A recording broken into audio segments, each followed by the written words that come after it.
मुलांच्यामध्ये सर्जनशीलता दृष्टिकोन विकसित होऊ शकतो का? सर्जनशीलता दृष्टिकोन विकसित होऊ शकतो का?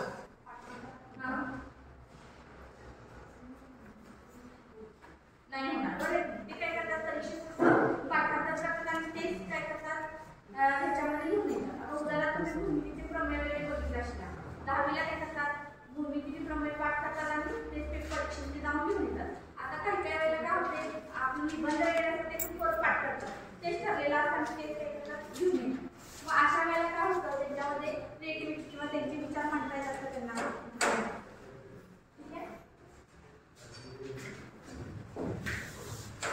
आता सर्जनशीलता विचारकौशल्य म्हणजे काय तर नवीन ज्ञान किंवा नवीन माहिती प्राप्त करतो तर आपण काय म्हणलेलं आहे सर्जनशीलता दृष्टिकोन असं म्हणलेलं आहे. आता त्याची व्याख्या केली आहे स्पियर म्हणून केलेली आहे. त्यातून नवीन सहसंबंध ज्यावेळेला निर्माण होतो जुनं ज्ञान आणि त्यामध्ये नवीन अनुभवाची भर त्यातून काय होतं नवीन ज्ञानाची काय होते निर्मिती होते.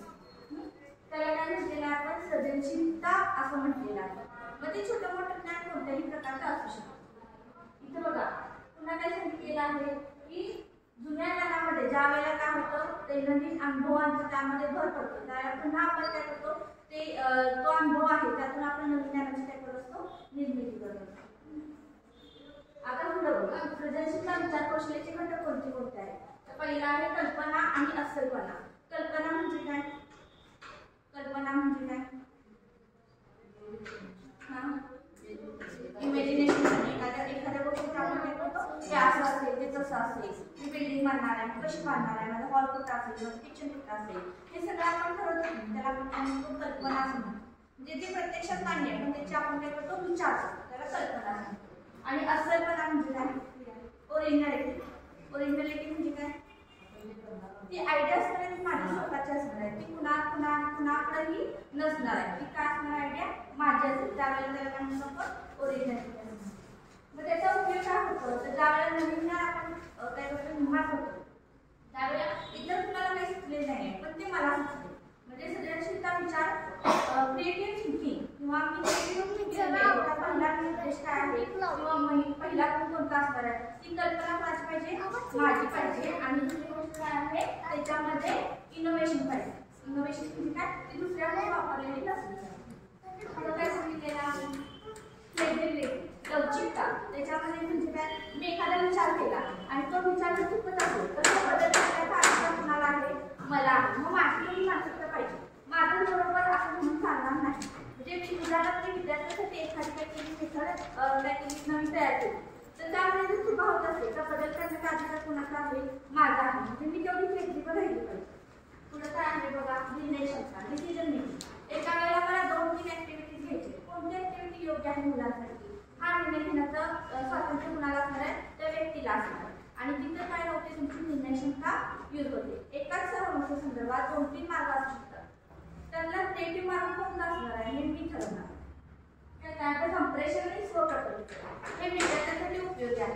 मी असं म्हटलं तुला की तुम्ही विचार करा तुम्ही विचार करा नवीन विचार करा एकदम विचार येणार आहे ना म्हणा नाही तर त्यासाठी काय लागणार आहे तुम्ही मुलांशी कम्युनिकेट केलं पाहिजे. तेव्हा नवीन विचारांना काय केलं पाहिजे प्रोत्साहन दिलं पाहिजे चालना दिली पाहिजे तरच ते काय करू शकतात नवीन विचार करू शकतात. ते चुकत असलं तर त्यांना मार्ग दाखवला पाहिजे. आणि स्वप्रकटीकरण म्हणजे काय ज्या ठिकाणी काय होतं मी मुलांना तिथं प्रश्न विचारला किंवा काहीतरी ऍक्टिव्हिटी दिली तर त्या संदर्भात त्यांनी बोललं पाहिजे. आता तुमची मी डेमोलिसिस सगळ्यांची बघितली तर काय होतं तुम्हीच बोलत असलेला मुलांचा प्रतिसाद काय होते प्रश्न विचारणे आणि उत्तर देणे त्यांची क्रिएटिव्हिटी कुठे तिथे आलीच नाही. बरोबर ना तुमचे पहिले लेसन होते त्यामुळे असं होते पण नंतर तुम्ही काय करणार आहे त्यामध्ये सुधारणार. आता काय केलेलं आहे प्रेरणा. कोणतीही गोष्ट ज्या वेळेला काय आपण तिथं बक्षीस देतो किंवा प्रोत्साहन देतो कृती करतो त्यावेळेला त्या मुलांना असं इच्छा निर्माण होती हां मॅडम मी काय तर मला छान म्हणलेलं आहे मी काय केलं पाहिजे चांगलं केलं. पुढं काय आहे सहभागी अध्ययन. सहभागी अध्ययन म्हणजे काय कोलॅबरेटिव्ह लर्निंग. क्रिएटिव्हिटीमध्ये कोलॅबरेशन ही फार महत्त्वाचं असतं. एकमेकांच्या सोबत काय होतं चांगला विचार आपला काय होऊ शकतो निर्माण होऊ शकतो किंवा आपण चांगला विचार करू शकतो. दोघांनी मिळून विचार करणं आणि नवीन त्यातून त्याच्या शोधून काढणं ही काय आहे चांगलीच बाब. एकट्याचा विचार चुकू शकतो पण भरपूर जणांनी मिळून एकत्र विचार केला तर त्या ठिकाणी काय होऊ शकतं, त्या ठिकाणी चांगली गोष्ट घडते. उदाहरणार्थ कार्पोरेट जगामध्ये काय होतं, त्या ठिकाणी नवीन नवीन प्रोजेक्ट्स असतात. ते प्रोजेक्ट्सवरती काम सुंदर देण्यापेक्षा ग्रुपमध्ये दिलं तर ते चांगल्या पद्धतीने काय होतं, पूर्ण होतं आणि जे आपलं उद्दिष्ट आहे ते वेळेत साध्य होतं. प्रत्यक्ष कृती आणि हालचाल. मी खूप नवीन विचार करते पण माझी काहीच कृती नाही आहे. उदाहरणार्थ तुम्हाला मी काय म्हणते, आपलं हे ह्याची गोष्ट आहे बघा, कशाची, आपलं हे काय करतो, गणपत वाणी पिढी पिताना नुसती थोडायाचा काळी आणि म्हणायचा मनाशी मारली या जागेवर मारली. म्हणजे काय, तो विचारच करायचा आम्ही असं करणार आहे कसं करणार आहे, पण रिअल मध्ये तो काहीच करत नव्हता. त्यामुळे प्रत्यक्ष कृती आणि हालचाल असणं गरजेचं आहे. नुसता विचार पण झाला नाही, तुमची कल्पना सत्यामध्ये तुम्ही उतरवली. बाधक घटक, क्रिएटिव्हिटीला बाधक घटक कोणते आहेत, संप्रेषणाचा अभाव. शिक्षकांनी विद्यार्थ्यांशी बोललं पाहिजे तर त्यांच्या मनामध्ये काय झालेलं आहे, काय होणार आहे, बाधक पडणार. नुसतं काय, प्रेरणेचा अभाव. कधी काय होतं, विद्यार्थी नवीन काहीतरी करण्याचा प्रयत्न होतो पण त्याला जर कुणी काय केलं नाही, प्रोत्साहन दिलं नाही तर ते त्या ठिकाणी काय होतात, परत कोलॅप्स होतात, पुन्हा ते करायला बघत नाही. त्यानंतर काय, साधन सामुग्रीचा अभाव. कधी कधी शाळेमध्ये काय होतं की साहित्य मिळत नाही बरं, किंवा शिक्षकांनी अवेलेबल काही साहित्य मिळत नाही खेडेगावाच्या ठिकाणी, आदिवासी गाड्यामध्ये तर त्या ठिकाणी काय होतं, साधन सामुग्री नसल्यामुळे आपण मुलं काही प्रयोग करू शकत नाही, ते काही कृती करू शकत नाही. आता जवळजवळ भरपूर शाळांना अटल इन्स्टिट्यूट लॅब अशी दिलेली आहे ज्याच्यामध्ये रोबोटिक्स आहे, नंतर मेकॅनिक्स आहे, तर त्या गोष्टी शाळेमध्ये मुलांना काय केलेलं आहे, शिकवलेले आहे. त्याच्यासाठी त्या अनुदान दिलेलं आहे आणि त्या अनुदानाच्या माध्यमातून अटल इन्स्टिट्यूट लॅब काढलेली आणि त्या लॅबमध्ये जे टेक्निकल साहित्य आहे ते सगळं काय केलेलं आहे, पुरवलेलं आहे आणि त्याच्या माध्यमातून मुलं काय करतात, नवीन नवीन प्रयोग करतात. त्यानंतर ऍक्टिव्हिटीज फॉर क्रिएटिव्हिटी, म्हणजे नवीन नवीन कोणत्या ऍक्टिव्हिटीज आपण मुलांसाठी घेऊ शकतो. भरपूर ऍक्टिव्हिटीज त्याच्यामध्ये काय, इनकम्प्लीट फिगर टेस्ट म्हणजे काय, अर्धी काय करायची, आकृती काढायची आणि अर्धी आकृती मुलांना काढायला सांगायची. त्यामुळे ते त्यांच्या पद्धतीने काय करू शकते, आकृती काढू शकते. तर बिल्डिंग ब्लॉक्स, विद्यार्थी ब्लॉक्स तयार करतात ना, ते बिल्डिंग ब्लॉक्स सुद्धा तुम्ही काय शकता, नवीन क्रिएटिव्हिटी गाड्या तयार करणे, वस्तू तयार करणे हे आपण घेऊ शकतो. त्यानंतर स्टोरी बोर्ड. स्टोरी बोर्ड काय करायचं, 2 किंवा 3 शब्द लिहायचे आणि त्याच्यावर मुलांना काय करायची, गोष्ट तयार करायला सांगायची. कोणतेही किंवा तुम्ही चिठ्ठ्या केल्यात आणि चिठ्ठ्यामध्ये 2 चिठ्ठ्या उचलायच्या आणि जर ते 2 शब्द असेल ना ते तुमच्या स्टोरीमध्ये यायला पाहिजे आणि स्टोरीच्या मुलांची स्वतःची ऑन द स्पॉट द्यायचे, त्यांना आधी द्यायची.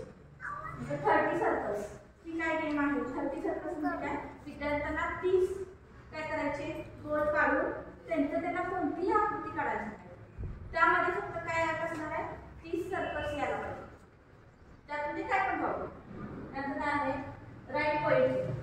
स्वतः काहीतरी कविता तयार करणे. छोट्या मुलांना काय केले, ज्ञानरचनावरची जी शाळा आहे त्याला तुम्ही भेट दिला तर स्वतः काय करायला लावतात, कविता तयार करायला लावतात. त्यानंतर काय आहे, मेक अ न्यू डेफिनेशन, म्हणजे काय, एखादी संकल्पना व्याख्या आणि स्वतः शब्दामध्ये तयार करणे, त्याला काय म्हणतो आपण, मेक अ न्यू डेफिनेशन. हे तुमच्या बीएडच्या अभ्यासक्रमाला फार उपयुक्त आहे कारण ज्या डेफिनेशन तुम्ही पाठ करून जाताय त्या तिथं परीक्षेला आठवत की नाही सांगता येते. त्यावेळेला तुम्ही स्वतः काय करा, त्या ठिकाणी डेफिनेशनचा पाठ करा. आता तुम्हाला आहे त्या कंटेंटमध्ये दिसलाय सूक्ष्म अध्यापन. सूक्ष्म अध्यापनाची व्याख्या तुम्ही जर पाठ करून गेला तर ह्याला एक काम नाही. सूक्ष्म अध्यापन काय हे तुमच्या शब्दात तुम्हाला मांडता येईल. काय करायचं आहे, जे स्किल्स आहेत वेगळे त्यांचं काय करायचं, आपल्याला त्यांच्या घटकांचा वापर करून ते 5 ते 7 मिनिटाच्या कृतीमध्ये बसवायचे. ह्याला सूक्ष्म अध्यापन म्हणतात. ही सुद्धा व्याख्या तुम्ही केला तर ती योग्य असणार, ती काय योग्य असणार, तुम्ही विद्यार्थ्यांना स्वतः व्याख्या केली तर ती काय असणार आहे, त्याला लागू करणार. अध्ययन म्हणजे काय, त्याच्या वेगळ्या व्याख्या आहे ना, ते अध्ययन म्हणजे वर्तनात होणारा टिकाऊ स्वरूपाचा बदल आहे, तर त्या व्याख्या तुम्ही स्वतः तयार करू शकता.